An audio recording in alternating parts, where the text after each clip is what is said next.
Muy bien. Nos quedamos acerca de conclusiones de la ética teológica. Cómo la ética es el puente entre esa teología constructiva y esa teología pastoral. Esa teología constructiva que nos ayuda a encontrar formas para hablar de Dios, cómo hacer que nuestra fe sea algo comprensible, cómo hacer que nuestra forma de creer realmente nos transforme a nosotros, construye esas posturas teológicas para los tiempos actuales. Y la teología pastoral es, de alguna manera, lo práctico, esas implicaciones que, cómo se llevan en la vida cristiana, cómo la persona se va transformando, cómo va desempeñándose en sus papeles en el estudio, en el trabajo, cómo va desarrollando en una palabra su vida cristiana. Entonces, basados en la ética. Entonces, la ética es ese puente entre esa teología constructiva y esa teología pastoral. Por eso estamos hablando en este capítulo 5 de la ética teológica, la ética teológica. Y la ética teológica, de alguna manera, nos lleva a una ética pastoral. Esta ética teológica encamina nuestros pasos hacia una ética pastoral, porque tiene que ser pastoral para que pueda servir de guía, para que pueda acompañar a las situaciones que van viviendo las personas en su vida diaria. Una ética pastoral que comprenda la realidad histórica que se está viviendo. Lo que estamos viviendo nosotros aquí en esta parte de América, en los otros países, en otros lugares del mundo, son diferentes realidades históricas. Bueno, la ética pastoral nos ayuda a, a que sea algo práctico, algo que pueda servir para el crecimiento de la fe, el crecimiento de la espiritualidad de las personas. Esa ética pastoral ayuda para saber cómo resolver en los diferentes conflictos y las dificultades. Entendiendo esa realidad histórica, entendiendo esa realidad social, cultural, entendiendo esa ética nos ayuda a tratar de encontrar una respuesta, una solución a los conflictos y las dificultades. Hoy las personas, los creyentes, y yo creo que también los no creyentes también, necesitan saber cómo relacionarse con el mundo de una manera positiva, de una manera creativa, sin perder su integridad en algunas situaciones, cómo responder a cosas que están viviendo cuando a veces no encontramos, por ejemplo, lo que les leí al principio del fundamento doctrinal, muchas veces allí no se encuentran las respuestas a todas las preguntas de lo que estamos viviendo en la actualidad. Por ejemplo, en ese fundamento doctrinal, el que tenemos ahorita nosotros, no habla de las redes sociales, no habla de la enajenación que causan los videojuegos a algunas personas, no habla de cómo de alguna manera atraen la mente. Hay personas que entran a jugar en esos videojuegos que les llaman, con personas que ni conocen de diferentes partes del mundo y hacen pues no sé cómo sería, competencias, no sé cómo se les pueda llamar, donde no se pueden despegar porque pueden perder el juego y ese juego puede durar horas. Estaba yo leyendo que algunas tiendas ofrecen pañales para jugadores de videojuegos, porque no se pueden despegar. Entonces, la gente tiene que estar pegada al dispositivo, a la computadora, porque si se retira, le ganan y no se quiere retirar, está allí, está absorto, está capturado en un vicio de los videojuegos y entonces tienen que resolver sus necesidades básicas pues de diferentes maneras. Pero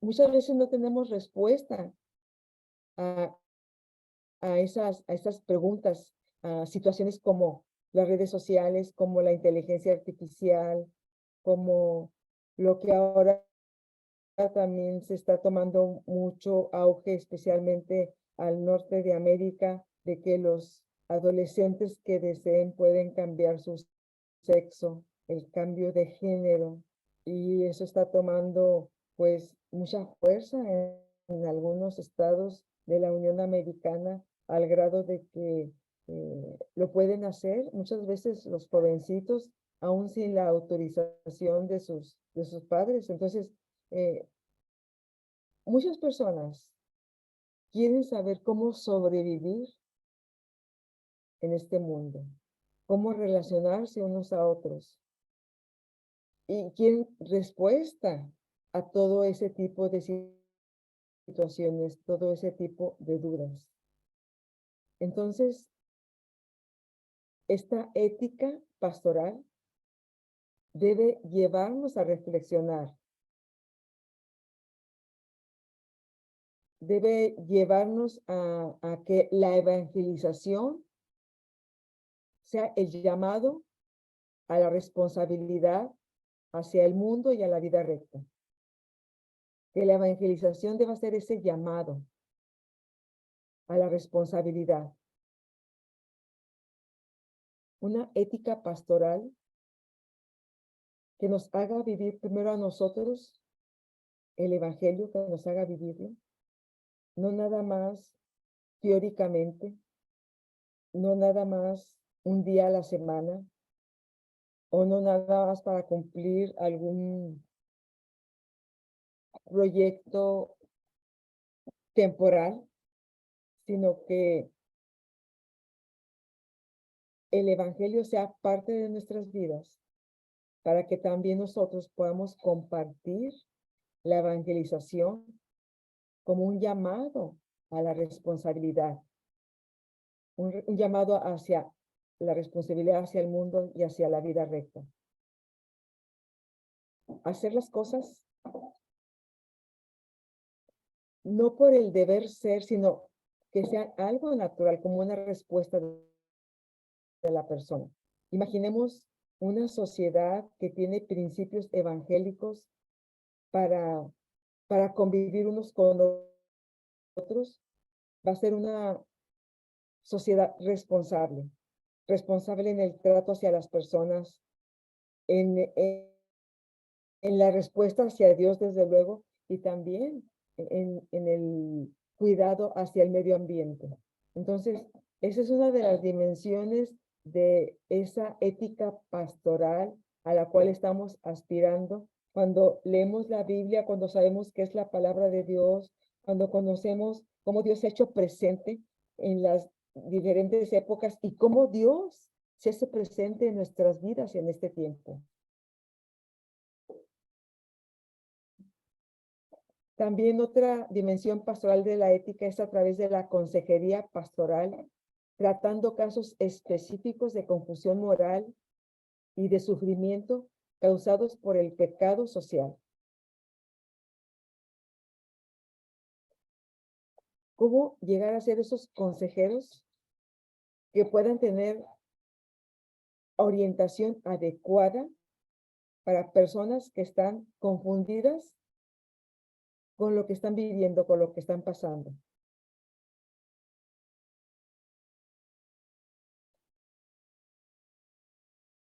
una persona muy conocida con una familia conocida decidió dejar Estados Unidos, irse a vivir a otro país. Decidió dejar de vivir aquí. Y cuando hay muchas personas que quieren venir a vivir a Estados Unidos, le preguntaron a esa familia por qué ellos se querían ir de aquí, por qué se querían alejar de este país. Entonces ellos dijeron que aquí había una gran confusión moral dentro del país. Y esa confusión moral ya estaba afectando sus vidas personales, estaba afectando su familia y estaba afectando también su fe. Entonces, debido a esa de la moralidad, de esa problemática del pecado tan fuerte que ellos estaban percibiendo aquí en esta sociedad, ellos deciden dejar esta sociedad, irse a otro ambiente menos complicado, donde ellos puedan sentirse más libres para vivir esa ética de acuerdo a la voluntad de Dios. Entonces, las conclusiones a las que nos lleva este capítulo número 5 de la ética pastoral, la primera es cómo la evangelización responde a este mundo respecto a cómo debe ser una vida recta. La evangelización es una respuesta. También esa consejería pastoral que debiéramos tener nosotros para tratar casos específicos cuando las personas no hayan que hacer. Cuando hay matrimonios que tienen problemas de comunicación, cuando hay adolescentes que se quieren ir de la casa, cuando hay ancianos que no encuentran el propósito de seguir viviendo, cuando hay enfermos terminales que quisieran encontrar una respuesta por qué les está pasando esa situación. O sea, hay muchas situaciones de la vida diaria, muchos acontecimientos cotidianos que nos hacen preguntarnos un por qué. Y entonces esa consejería pastoral para acompañar en esos momentos, en esas situaciones. La tercera conclusión de este capítulo 5 es la predicación tiene que levantar esa voz profética contra la injusticia. Esta injusticia que se da entre las personas y también a nivel estructural.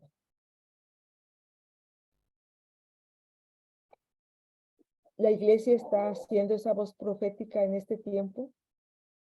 Estamos en el siglo XXI con grandes avances tecnológicos. Podemos comunicarnos con personas de cualquier parte del mundo. Podemos tener hasta cultos en línea si quisiéramos con diferentes personas en diferentes puntos geográficos. Pero, ¿qué tanto como iglesia estamos levantando esa voz profética contra la injusticia que se da? Si hemos estado hablando de una ética teológica, ¿qué tanto esa ética que nos acerca a Dios, que nos habla de Dios, que tiene como fuente fundamental la palabra de Dios en la Biblia, qué tanto esa ética ha transformado, esa ética pastoral ha transformado nuestras vidas para que tengamos el valor de levantar esa voz profética contra la injusticia, contra el pecado que se da en la persona, en la familia, en la sociedad. Yo creo que son pocas las personas que tienen ese valor de levantar esa voz profética. En Monterrey hay un muchacho Es un muchacho que eh, conoce algo de la Biblia. Mm, no, no, no asiste, de hecho, a una congregación, solamente lo conocemos como amistad, pero no tiene una identidad con algún grupo religioso. Él se considera como autónomo, él solo estudia la Biblia, pero me llama mucho la atención que él, con lo que lee de la Biblia, con lo que entiende, va y se para en el congreso de ahí de la ciudad, ahí en Monterrey, y lleva carteles, y él dice que está en contra del aborto, que él es una persona pro vida, y va y les habla allí a favor de la vida y todo lo que implica, los riesgos que implica el aborto, pero lo hace abiertamente. A veces se lo ha llevado la policía, pero él regresa y él dice abiertamente lo que él considera que está mal hecho, porque se pone a leer la palabra de Dios. Pero son pocas las personas que pueden tener esa voz profética. También conozco un predicador en el sur de México, específicamente en una ciudad que se llama Cuernavaca. Este predicador es de su iglesia, es muy joven. Él se va a los, eh, ¿cómo le llaman? A los cruceros, donde están los semáforos, donde los coches hacen un alto. Ahí se pone a predicarles del evangelio. No a los automovilistas, no a las personas que van en los coches. Él se pone a predicar el evangelio a los que limpian los vidrios en los cruceros, a los que limpian los vidrios, a los que andan pidiendo allí alguna ayuda. Él va y les predica el evangelio a ellos. Va y predica el evangelio en en los mercados, afuera de los hospitales. Busca puntos específicos para levantar esa voz profética contra la injusticia social que se vive en muchos lugares. Entonces, una de las conclusiones de este capítulo es que la predicación tiene que levantar esa voz profética contra la injusticia. Muchas veces la predicación la hacemos en un tono muy amoroso y no es malo, un tono muy amoroso, muy misericordioso, pero también hay que hablar de la justicia, de la responsabilidad que tenemos de compartir esa justicia que Dios quiere para los seres humanos y que muchas veces por el pecado y por la corrupción no se vive. Y somos víctimas, somos esa injusticia. Y no obstante que somos víctimas, nos da miedo levantar esa voz profética. Y queremos que lo haga el pastor, o que lo haga el líder, o que lo haga aquel hermano, aquella hermana. Pero, pero la predicación también tiene esa voz profética, y aquí es un llamado, nosotros que estamos ahorita viendo esta ética teológica, una forma de vivir la ética, una forma de llevar a la práctica, es también haciendo de la predicación una voz profética que denuncie la injusticia. Y una conclusión muy importante es el amor al prójimo, que debe expresarse como un compromiso solidario. El amor al prójimo expresado hacia las personas y específicamente hacia las personas más necesitadas. La evangelización, la consejería pastoral, la predicación en el tono profético y el amor al prójimo. Expresarse como un compromiso solidario específicamente hacia las personas más necesitadas. Y como una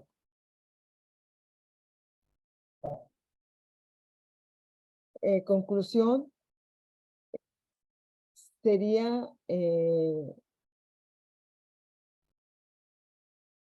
en el Evangelio de Lucas encontramos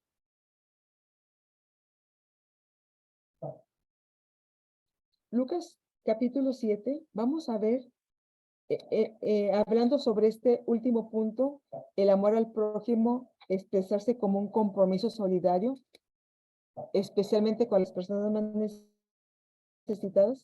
Hay una historia de Jesús en el Evangelio de Lucas, en el capítulo 7.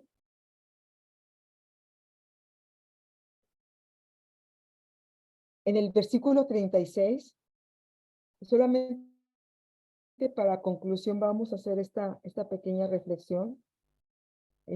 Vamos a enfatizar cómo la ética teológica la practicó Jesús en un caso específico muy excepcional. Dice Lucas capítulo 7, verso 36. Dice, uno de los fariseos rogó a Jesús que comiese con él. Aquí vemos el ministerio de Jesús, los fariseos, ese grupo en el poder, ese grupo que conoce todas las leyes, que conoce todos los mandamientos, pero que eh, nada más los conocían y aplicaban algunos de ellos, pero no contaban con la misericordia, con de los puntos que vamos a ver, el amor al prójimo, no lo expresaban de la manera adecuada. Entonces, este fariseo rogó a Jesús que comience con él. O sea, es un maestro de la ley que le ruega a Jesús que coma con él. Le ruega.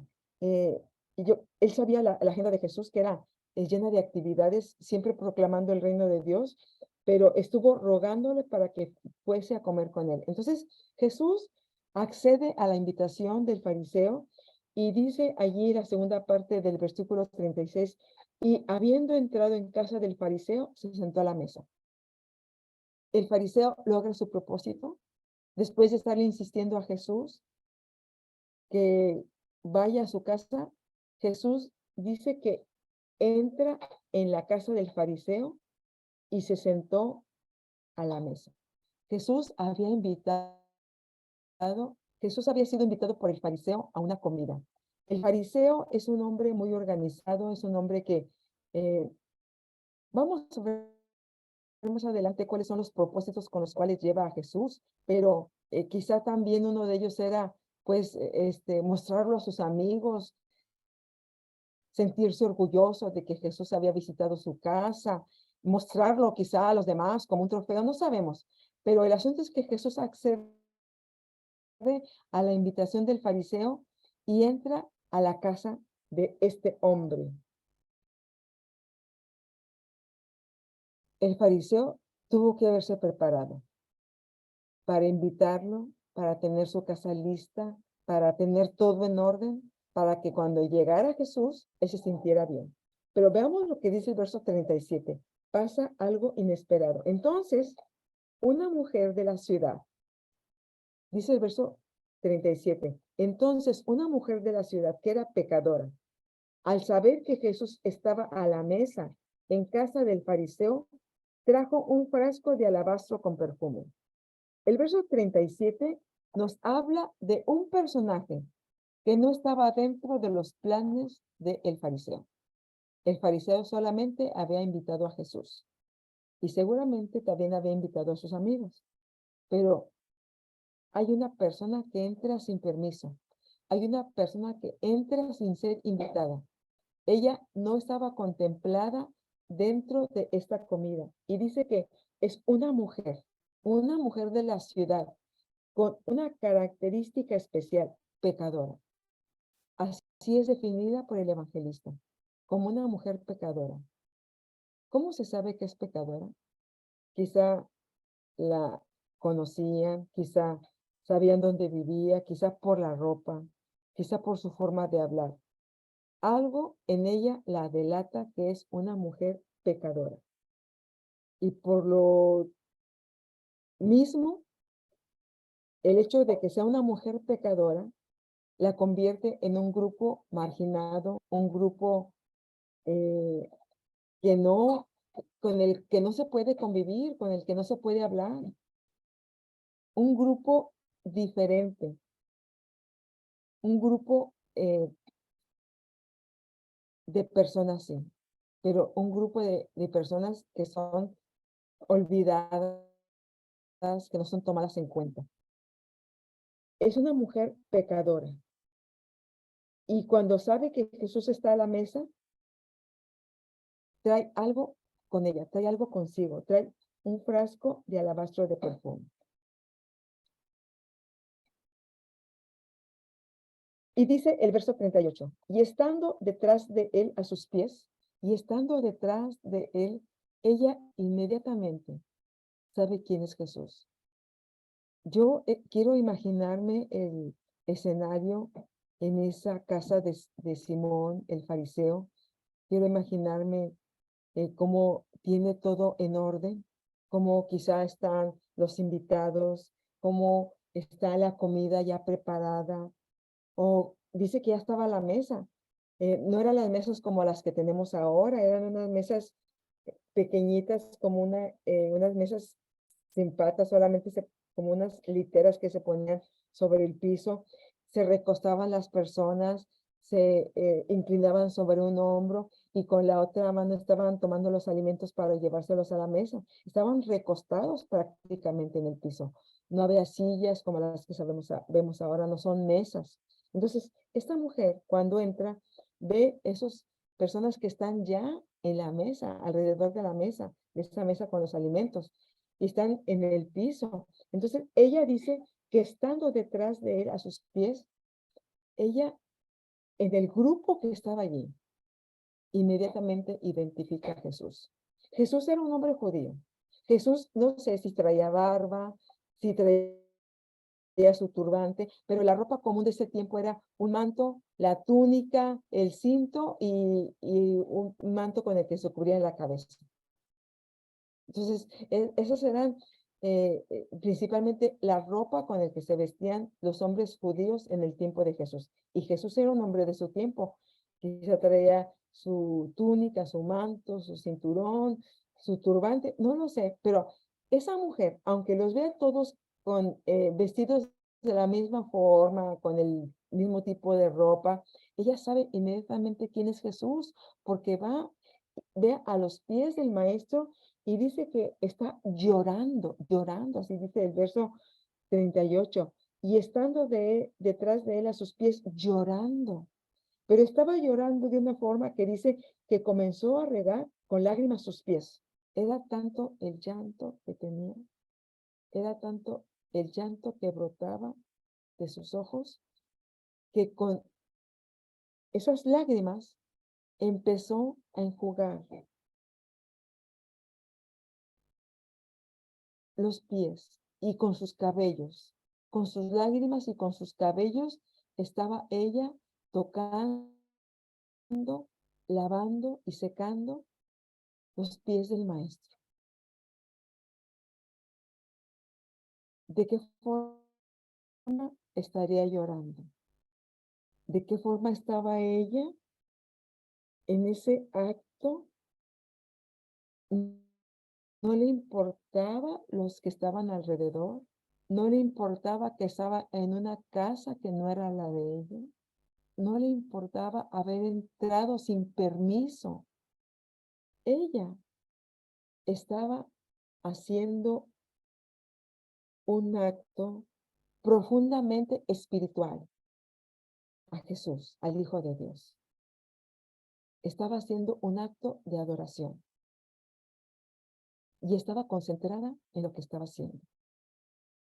No le importaba lo que estaba alrededor. Sabía que había entrado sin permiso. Sabía que la podían sacar en cualquier momento y no solo sacar, sino hasta la podían apedrear. Había entrado en una propiedad privada, pero ella está llorando, concentrada en lo que está haciendo, llorando de una forma tan efusiva, tan copiosa sus lágrimas, que están humedeciendo los pies del maestro y con sus cabellos los está secando. Ella está haciendo ese acto de adoración. Está concentrada. Dice que está llorando, regando los pies del maestro. Los enjugaba con sus cabellos. Y no solo eso, besaba los pies, los besaba. Las personas en este tiempo, muchas no traían calzado. Muchas andaban con pies descalzos, caminando entre las piedras, entre la tierra.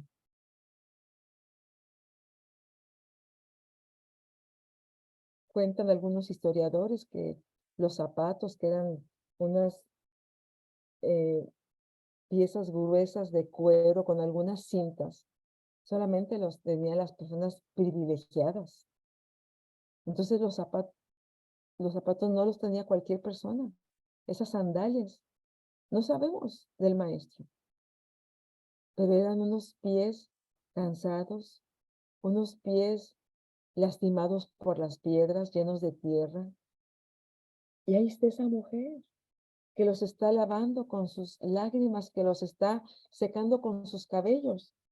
Aparte, los está besando, los está besando.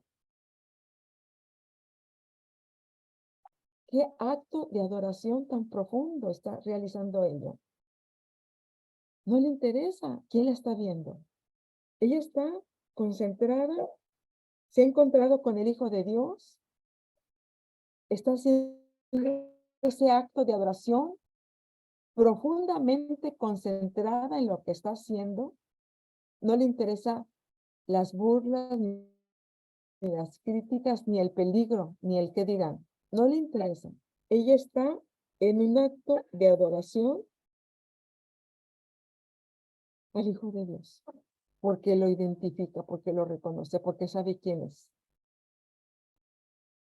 Y cuando está besando los pies, también les está poniendo perfume.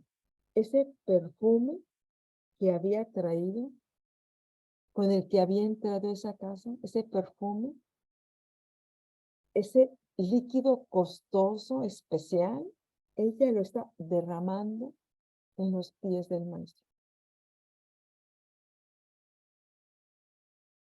Pero vean lo que hace Simón. Verso 39. Cuando vio esto el fariseo que le había convidado, dijo para sí: si fuera profeta, conocería quién y qué clase de mujer es la que le toca, que es pecadora. Aquí está ya Simón calificando a la mujer. Le está diciendo que es una mujer pecadora. Quizá ella lo demuestre por su ropa, por su manera de vestir, no lo sabemos. Pero ya está aquí Simón diciendo que es una mujer pecadora, calificándola, dándole un adjetivo. Cuando vio esto el fariseo, cuando lo vio, él está viendo a esta mujer. Quizá está tan sorprendido, ni siquiera le ha dado tiempo de reaccionar. Está viendo a esta mujer todo lo que está haciendo y más bien, antes de volver en sí, antes de tomar cartas en el asunto, antes de decir a sus sirvientes, sáquenla, antes de abalanzarse sobre ella y echarla de la casa, antes critica a Jesús. Y dice, mira, Jesús, Hijo de Dios, no dices que tú eres el Hijo de Dios. Si fueras profeta, conocerías quién y qué clase de mujer es la que te toca. Por las leyes de higiene, de pureza, los hombres no debían tocar a las mujeres, no las deben tocar, porque había estrictas leyes sanitarias. Entonces, los hombres no debían tocar a las mujeres, solamente que fuera su esposa, pero mujeres extrañas, de la conocidas, amigas conocidas, no debían tocarse. Entonces, Simón se asombra y dice, no, dice, si Jesús realmente fuera un profeta, ¿sabría quién es esa mujer que está tocando su cuerpo y específicamente tocando sus pies? Y sabría que esa es una mujer pecadora. Antes de sacarla a ella de la casa, antes de gritarle, antes de pelearse con ella, Simón empieza a criticar a Jesús, al Hijo de Dios. Lo empieza a criticar y empieza a dudar de su poder. ¡Qué barbaridad! Si realmente fuera profeta, sabría a quién le está tocando. Está dudando de que Jesús sea un profeta. Está dudando de que Jesús sea un hijo de Dios. Está dudando prácticamente del poder de Dios. Si fuera profeta, conocería quién y qué clase de mujer es la que le toca y es pecadora. Así mira el fariseo, así mira. Y entonces respondiendo Jesús, Jesús está atento. Jesús, como hijo de Dios, está atento a todo lo que está sucediendo. Está en la casa de Simón, sabe que lo invitó a comer, sabe que Simón tiene amigos y que quiere que Jesús vaya para mostrarle a sus amigos. Sabe que Simón ha preparado su casa con todos los detalles, porque quiere impresionar a Jesús y también quizás quiere impresionar a sus amigos. Jesús sabe todo eso. Jesús también sabe lo que en este momento está pensando Simón. Entonces Jesús responde a los pensamientos de Simón.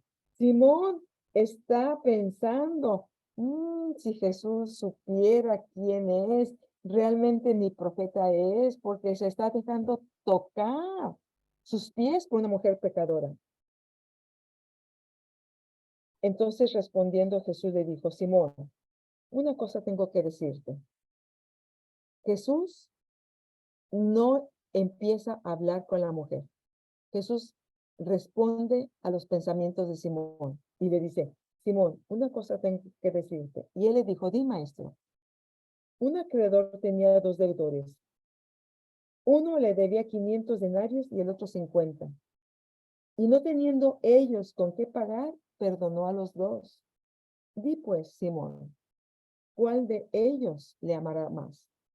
Aquí Jesús, viendo los pensamientos que Simón tiene en su interior, sabiendo que está dudando del poder de que él sea profeta, calificando a la mujer como pecadora. Jesús conoce los pensamientos de Simón y lo encara y lo desafía a través de esta parábola, de un hombre que debe 500 y de un hombre que debe 50. Y el acreedor de esas dos deudas perdona el de 500 y perdona el de 50. Y aquí pregunta Jesús a Simón, ¿quién de ellos amará más? ¿Quién de ellos dos, el de 500, al que le perdonaron 500, o al que le perdonaron 50, quién va a amar más? ¿Quién va a amar más? Entonces Simón dijo, pienso que aquel a quien perdonó más. Simón conoce las respuestas. Él sabía que el hombre al que le habían perdonado 500, seguramente era el hombre que iba a ser más agradecido, que iba a mostrarse más favorecido por el perdón que había recibido. Simón sí sabe las respuestas. Y le dice el Señor, rectamente has juzgado. Pero vea ahora lo que hace Jesús. Y dice, y vuelto a la mujer. Jesús estaba atendiendo a Simón, pero ahora ve a la mujer. La mujer. Y vuelto a la mujer, le dijo, ¿ves esta mujer? ¿Cómo veía Simón? Simón era un hombre formado en leyes, en reglamentos, en mandamientos. Era un hombre con el deber, con la responsabilidad. Era un hombre cuadrado en su forma de pensar. Luego, cuando ve a la mujer, la critica. Luego, la enmarca. Esta es una mujer pecadora. Cuando Simón ve a Jesús, este ni es profeta. Esa es la forma en la que mira Simón. Encuadra a las personas, las enmarca, se adueña de las personas y les da una definición. Él las define. A la mujer la margina, a Jesús lo margina. Como que Simón se ve en el centro de la escena. Alrededor, como un grupo marginado, está la mujer, un grupo de pecadores. Y también fuera de él, marginado a Jesús, un profeta. Ni es profeta, porque ni sabe quién está tocándolo. Dudando de que fuera profeta, dudando del poder de Jesús. Jesús se siente en el centro de la historia. Él se cree el dueño porque puede calificar, él puede decir quién sí y quién no. Se siente el protagonista principal. Por eso a la mujer la pone a un lado. Y por eso a Jesús los pone a un lado, los margina.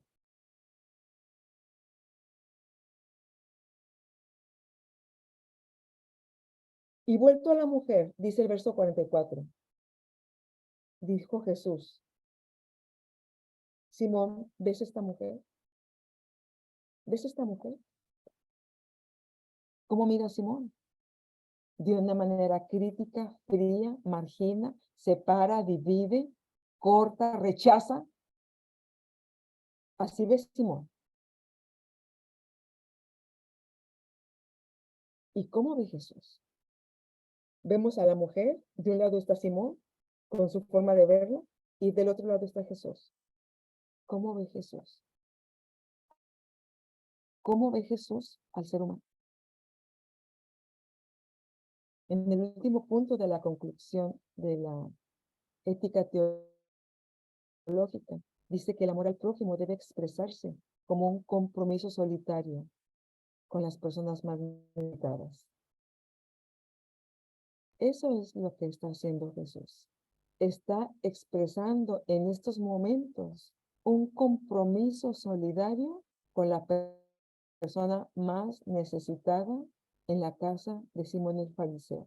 Y esa persona más necesitada en ese momento es la mujer. Esa mujer que entró sin permiso.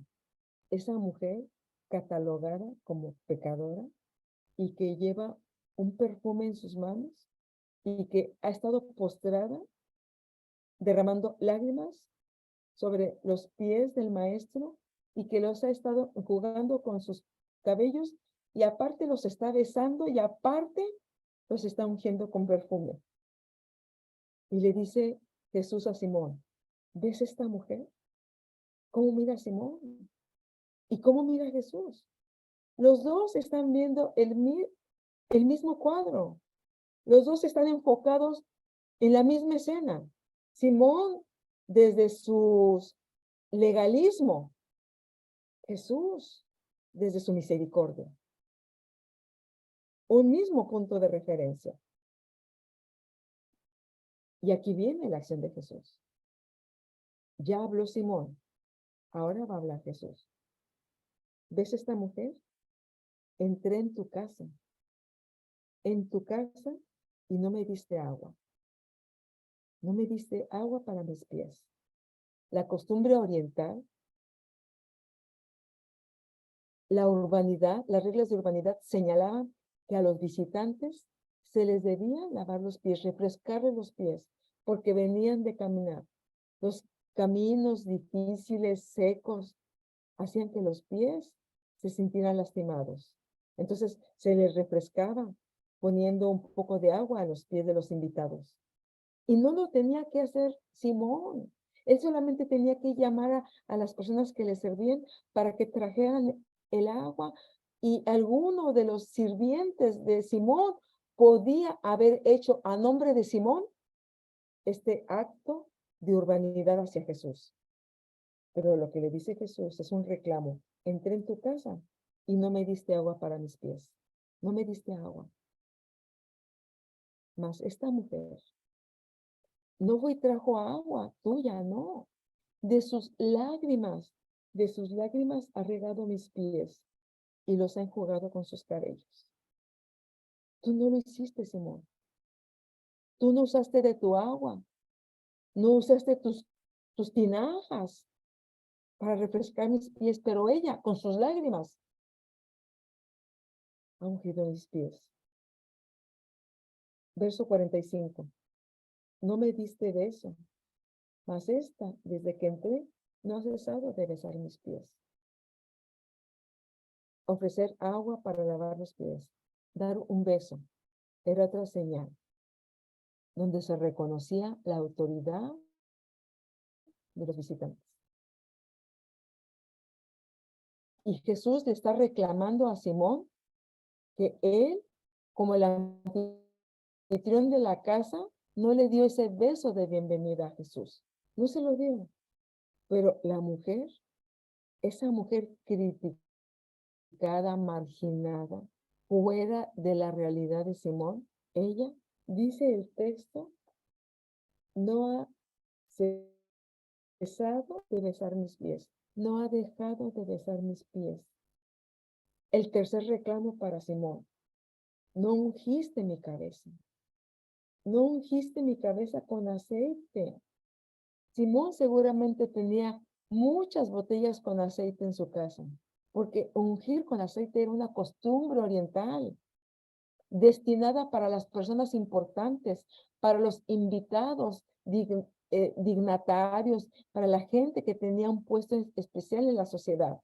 Y Jesús era un predicador famoso, invitado por Simón a su casa, pero cuando llegó, ni le lavó los pies, ni le dio un beso, tampoco ungió su cabeza con aceite.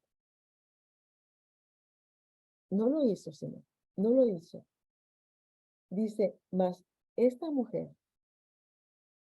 ha ungido con perfume mis pies. No usó un simple aceite de oliva, que era lo común de ese tiempo. Ella usó un perfume. Ella usó algo mucho más especial para ungir al maestro.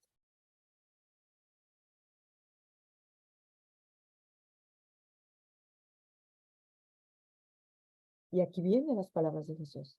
Para esa mujer marginada, que el pensamiento de Simón había hecho a un lado. Porque Simón, con sus deberes, primero con sus mandamientos, con sus leyes, había puesto primero las leyes y luego a las personas. Ese pensamiento legalista le había privado a Simón de recibir y de reconocer a Jesús como hijo de Dios, como un rey, como un profeta y como un sacerdote. Esta mujer, cuando lava sus pies, cuando los besa y cuando los unge con el perfume, está reconociendo en Jesús ese profeta, rey y sacerdote. Que Simón, debido a sus conocimientos, pero más que nada a sus prejuicios, no había podido identificar. Aquí, Simón no es el anfitrión. La verdadera anfitriona es ella. Y entonces, aquí están las palabras de Jesús. Por lo cual te digo que sus muchos pecados le son perdonados, porque amó mucho. Mas aquel a quien se le perdona poco, poco ama. Y le dijo a ella, tus pecados te son perdonados. Esa mujer marginada, esa mujer olvidada, esa mujer pecadora, esa mujer repudiada, esa mujer que no era tomada en cuenta, es vista por Jesús. Esa mujer supo reconocer en Jesús al Hijo de Dios. Y esa mujer recibe el perdón de sus pecados. con esa adoración que le rinde al Hijo de Dios, ella recibe el perdón de sus pecados. Tus pecados te son perdonados. Y vean lo que dice el 49. Y los que estaban juntamente sentados a la mesa, allí había más amigos de Simón. Allí estaban. Comenzaron a decir entre sí, ¿quién es este que también perdona pecados? También ellos empezaron a criticar. También ellos se hacen uno con Simón. Y dice, ¿quién es este que también perdona pecados? Pero él le dijo a la mujer, tu fe te ha salvado. Tu fe te ha salvado. Ve en paz. Esta es la ética que vive Jesús. Una ética acorde a su tiempo, a sus circunstancias. Es hacer esa voluntad de Dios, esa voluntad dinámica y flexible,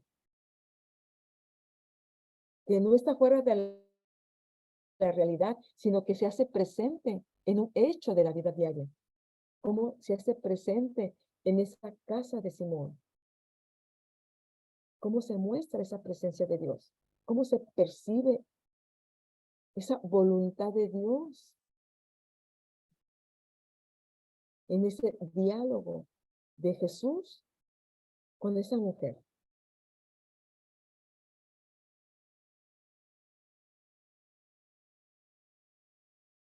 Le perdona sus pecados, la salva y le da paz en su corazón. Ve en paz. Esa es la ética de Jesús. Esa es la ética teológica a la cual somos desafiados cuando encontramos la voluntad de Dios en nuestras vidas, a través de la palabra. Somos desafiados para encontrar esa ética de cómo actuaría Jesús en este tiempo. ¿Cómo actuaría? ¿Cuáles son las respuestas cristianas que tendríamos que dar en este tiempo de acuerdo a nuestra realidad? Hay que incorporar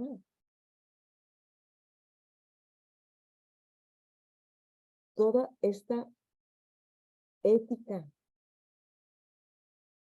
a nuestra vida como personas creyentes.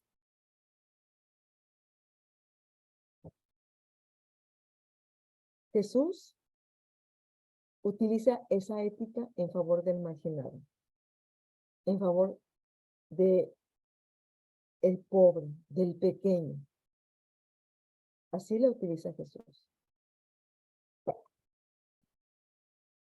¿Cómo utilizar nosotros esa ética teológica, esa ética bíblica, y utilizando el término que usa el libro de la conclusión, esa ética pastoral? ¿Cómo utilizarla en este tiempo? Para acercarnos a los niños, para acercarnos a los adolescentes, para tratar de establecer ese diálogo, esa comunión con ellos, porque muchas veces son grupos marginados y pensamos que nada más nuestro grupo es el importante o solamente a nosotros Dios nos oye. Pero ¿cómo acercarnos a ellos? ¿Cómo caminar con ellos? ¿Cómo entender su realidad? ¿Cómo mostrarles la voluntad de Dios en medio de las situaciones difíciles que están pasando?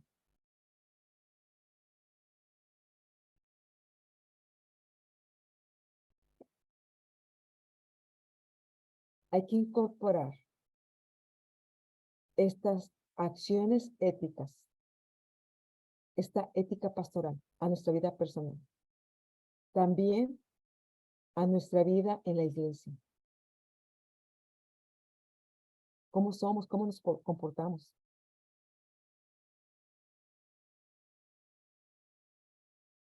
La ética es el tema y la tarea de la teología. ¿Cómo estamos nosotros viviendo esa ética en este tiempo?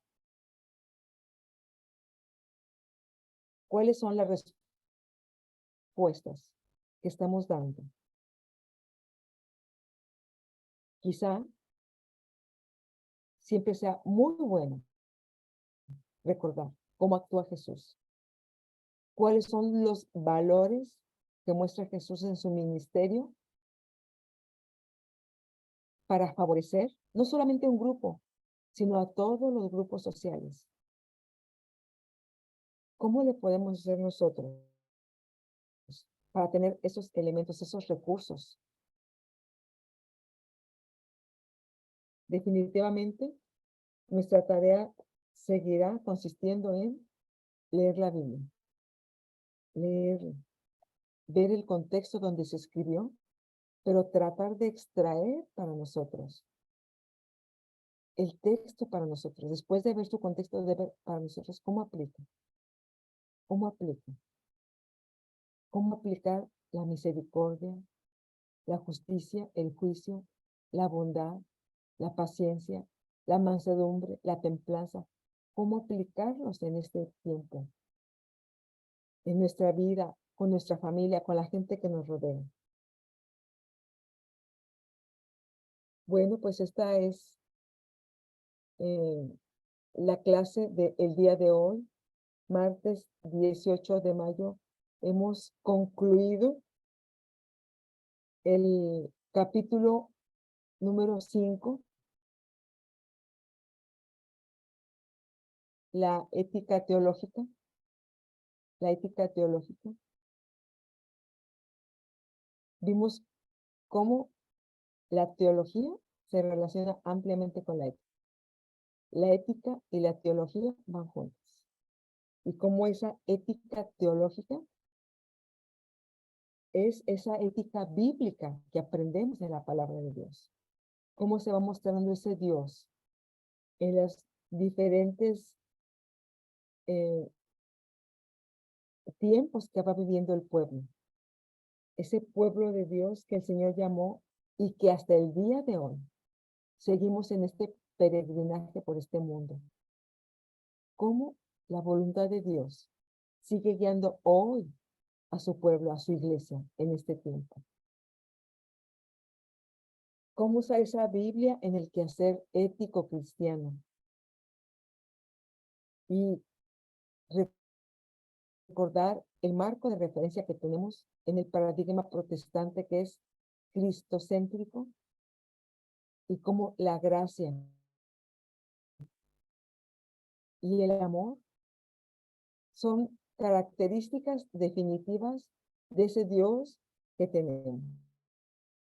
Muy bien, ¿algún comentario? ¿Alguna pregunta?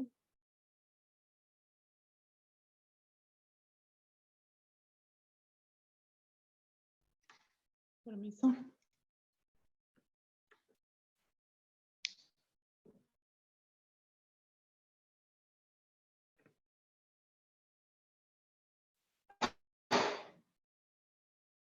Bueno, si no hay comentarios, si no hay preguntas, hemos concluido el capítulo 5 de nuestro libro. Permiso. Sí, adelante, Lili. Más que comentarios, simplemente agradecer por tener este privilegio de aprender y de entender más y de interpretar más la palabra. La verdad que me siento más que bendecida con estas lecciones. Cada clase de ética, la verdad que uno nunca deja de sorprenderse con lo que aprende. Y bendigo a Dios por eso. Gracias a Dios. Gracias a Dios. Un privilegio, Lili, y también un desafío. Y vamos a revisar en el capítulo 6 pautas teológicas para la ética. Entonces, muchas gracias por su asistencia, muchas gracias por este tiempo y primero Dios, nos vemos el próximo martes. Les mando saludos de paz a todos. Dios los bendiga.